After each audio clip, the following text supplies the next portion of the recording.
सबसे बेहतरीन ईद उल अज़हा। एक दफ़ा का जिक्र है। सरसब्ज पहाड़ियों के दरमियान वाक़े एक छोटे से गांव में एक मेहरबान लड़का अली रहता था। अली को ईद उल अज़हा बहुत पसंद थी, जो हज़रत इब्राहीम अलैहिस्सलाम की अल्लाह की खातिर कुर्बानी देने की तैयारी की यादगार थी। इस साल अली के ख़ानदान ने इसके लिए एक बड़ा सरप्राइज़ तैयार किया था। वो पहली बार एक शीप की कुर्बानी करने वाले थे। अली बहुत खुश था, लेकिन थोड़ा सा घबराया हुआ भी था। वो खूब जानता था कि कैसे अल्लाह ने हज़रत इब्राहीम अलैहिस्सलाम से अपने प्यारे बेटे की कुर्बानी मांगी और आखिर में एक मेंढे से बदल दिया। ये ईमान और इताअत की कहानी थी। ईद से एक रात पहले अली सो ना सका। इसके जहन में शीप घूम रही थी, जिसका नाम उसने बर्फी रखा था क्योंकि इसकी ऊन बर्फ की तरह सफ़ेद थी। वो बर्फी से मोहब्बत करता था और घंटों उसे खिलाने और इसके साथ खेलने में गुजारता था। अम्मी, क्या बर्फी डरेगा? अगली सुबह अली ने पूछा। बर्फी ठीक हो जाएगा अली, उसकी माँ ने उसे तसल्ली दी।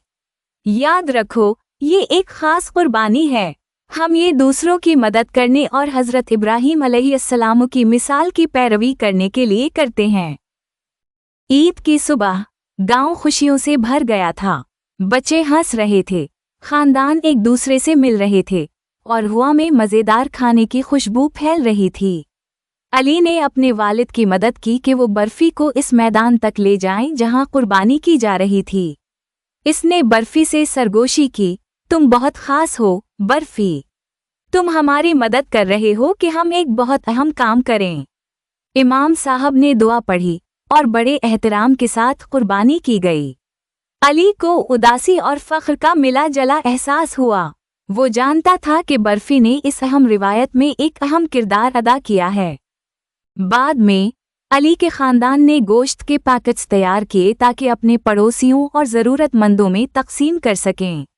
अली ने फ़ख्र से पैकेट उठाए, जानते हुए कि वो दूसरों की मदद कर रहे हैं ताकि वो भी ईद खुशी से मना सकें। इस शाम अली का ख़ानदान जश्न के खाने के लिए जमा हुआ।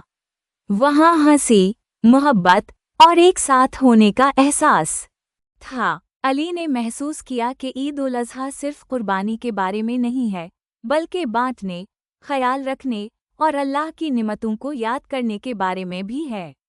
जब वो उस रात बिस्तर पर लेटा तो अली ने मुस्कुराते हुए बर्फी के बारे में सोचा और गांव भर में फैली खुशी के बारे में।